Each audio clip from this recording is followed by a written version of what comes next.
자, 요즘처럼 경제가 어려울 때 정부가 가진 돈, 즉 우리 세금은 과연 어떻게 써야 가장 현명할까요? 오늘 이 시간을 통해 국가 재정을 어떻게 활용할 것인가에 대한 아주 흥미로운 두 가지 제안을 깊이 들여다보려고 합니다. 바로 시작해보죠. 첫 번째 정책부터가 정말 뜨거운 감자입니다. 이걸 두고 한쪽에서는 이거 그냥 돈 퍼주는 거 아니냐고 비판하고, 다른 한쪽에선 아니다, 위기를 넘기기 위한 아주 영리한 전략이다, 이렇게 주장이 팽팽하게 맞서고 있거든요. 과연 진실은 어디에 더 가까울까요? 네, 첫 번째로 살펴볼 정책은 바로 시민들에게 직접 현금을 지원하는 방안입니다. 근데 이 정책 나오기만 하면 논란이 많죠? 그래서 이 정책을 둘러싼 가장 날카로운 비판들부터 한번 짚고 넘어가 보겠습니다. 그러니까 비판의 핵심은 딱 세 가지로 정리해 볼 수 있어요. 첫째, 이거 그냥 혈세 낭비, 퍼주기 아니냐는 거. 둘째, 이러다가 나라 빚만 늘리는 거 아니냐는 걱정. 그리고 마지막으로 굳이 이렇게 돈을 직접 줄 필요 없이 그냥 늘 하던 대로 세금이나 깎아주면 안 되냐는 거죠. 이 질문들에 대해서 자료는 어떻게 답하는지 한번 보시죠. 자, 이 슬라이드가 정말 재밌는 부분인데요. 나라 빚만 늘린다는 비판에 대해서 자료는 정면으로 반박을 해요. 이 돈, 새로 빚내서 마련하는 게 아니라 예상보다 경기가 좋아서 세금이 더 거쳤을 때 생기는 초과세수로 충당한다는 겁니다. 그러니까 원래 없던 돈을 만드는 게 아니라 예상보다 더 들어온 돈을 주인인 국민에게 돌려주는 개념이라는 거죠. 그리고 이 비유가 저는 이 정책의 핵심을 꿰뚫는다고 보는데요. 자료에서는 설령 초과세수가 없었다고 하더라도 경제위기 상황에선 빚을 내서라도 돈을 푸는 게 맞다고 주장합니다.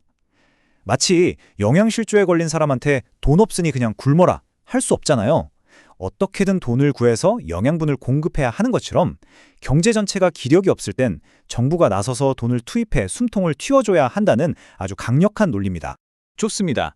돈을 풀어야 한다는 건 알겠는데 그럼 왜 그냥 현금으로 안 주고 굳이 지역화폐, 그것도 기간이 정해진 돈으로 주는 걸까요? 바로 그 방식에 아주 중요한 경제적 논리가 숨어 있습니다. 자료를 보면 이 두 가지 방식이 가져오는 결과가 하늘과 땅 차이라고 지적합니다.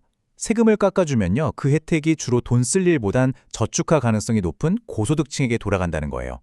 근데 직접 지원금은 당장 돈이 급한 사람들 손에 들어가니까 받자마자 바로 시장에서 쓰이게 되죠. 돈이 돌아야 경제가 사는 거잖아요. 이건 단순한 동정심의 문제가 아니라 철저하게 경제적 효과를 극대화하기 위한 전략적 판단이라는 겁니다. 이 과정이 바로 지역화폐의 마법 같은 효과입니다. 이 돈 몇 달 안에 안 쓰면 사라져요 하면 어떻게 될까요? 당연히 저축할 생각 안 하고 바로 쓰게 되겠죠. 근데 그걸 우리 동네 가게, 동네 시장에서만 쓸 수 있게 하는 거예요. 그럼 그 돈을 받은 가게 사장님은 또 그 돈으로 딴 데서 물건을 사고, 그렇게 돈이 지역 안에서 계속 핑핑 도는 겁니다. 돈이 어딘가에 고여 썩지 않고 모세혈관까지 퍼져나가게 하는 거죠. 이게 바로 선순환 구조의 핵심입니다. 자, 지금까지는 어떻게 보면 좀 단기적인 처방, 급한 불을 끄는 이야기에 가까웠어요. 그런데 국가 재정에는 더 큰 그림도 있죠. 바로 도로, 항만, 통신망 같은 아주 장기적인 인프라 투자 문제입니다.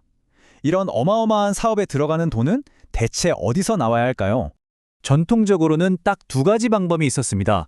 정부가 세금을 더 걷어서 직접 짓는 공공 모델, 아니면 아예 민간 기업에 맡겨버리는 민간 모델이죠. 그런데 자료에 따르면 이 두 가지 방법 모두 심각한 문제가 있어요.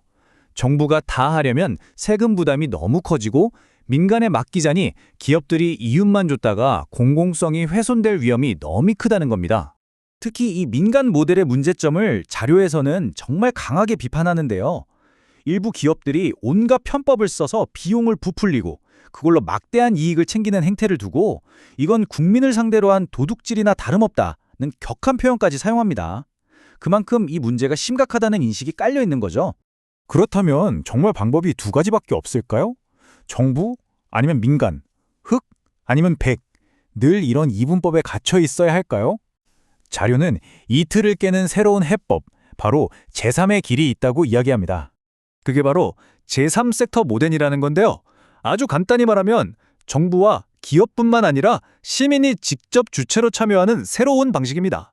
핵심은 민간 기업의 효율성은 빌려오되 정부가 가진 공공성을 잃지 않도록 그 중심에 시민 참여를 두는 거죠. 이게 좀 추상적으로 들릴 수 있으니까 구체적인 사례를 한번 들어볼게요. 바로 전력망 문제입니다. 예를 들어 국가가 송전망을 새로 깔아야 하는데 돈이 부족하다고 해봅시다. 이걸 특정 대기업에 맡기는 대신 국민들이 직접 투자할 수 있는 길을 열어주는 거예요. 여기에 투자하시면 국가가 안정적인 수익을 보장해드립니다. 하고요. 그럼 어떤 일이 벌어질까요? 국가는 빚 안 주고 인프라를 지어서 좋고, 시민들은 은행 이자보다 높은 안전한 투자처를 얻어서 좋고, 말 그대로 윈윈 구조가 만들어지는 겁니다. 자, 이제 맨 처음에 이야기했던 그 직접 지원금 정책이랑 방금 본 인프라 정책을 한번 연결해 보겠습니다. 이게 언뜻 보면 전혀 다른 얘기 같잖아요. 하나는 돈을 쓰는 거고 하나는 돈을 모으는 거니까요. 그런데 사실은 아주 깊은 곳에서 하나의 통일된 철학으로 연결됩니다. 핵심은 바로 이겁니다. 두 정책 모두 시민을 더 이상 그냥 세금만 내는 수동적인 존재로 보지 않는다는 거예요. 시민을 경제의 아주 적극적인 주체로 다시 세우는 거죠. 직접 지원금을 받아서 소비를 통해 죽어가는 골목 상권을 살리는 능동적인 소비자로, 또 국가 기관 산업에 직접 투자해서 미래를 함께 만들어가는 능동적인 투자자로 시민의 역할을 완전히 새롭게 정의하는 겁니다. 오늘 우리가 살펴본 이 내용들은 결국 우리 스스로에게 이런 질문을 던지게 합니다. 우리는 국가 경제 안에서 어떤 존재가 되어야 할까요? 그저 세금 낼 의무만 지는 수동적인 관찰자로 남을 것인가? 아니면 경제를 함께 움직이고 그 과실을 함께 나누며 미래를 만드는 능동적인 참여자가 될 것인가? 이 자료가 우리 사회에 던지는 가장 근본적인 질문이 아닐까 싶습니다.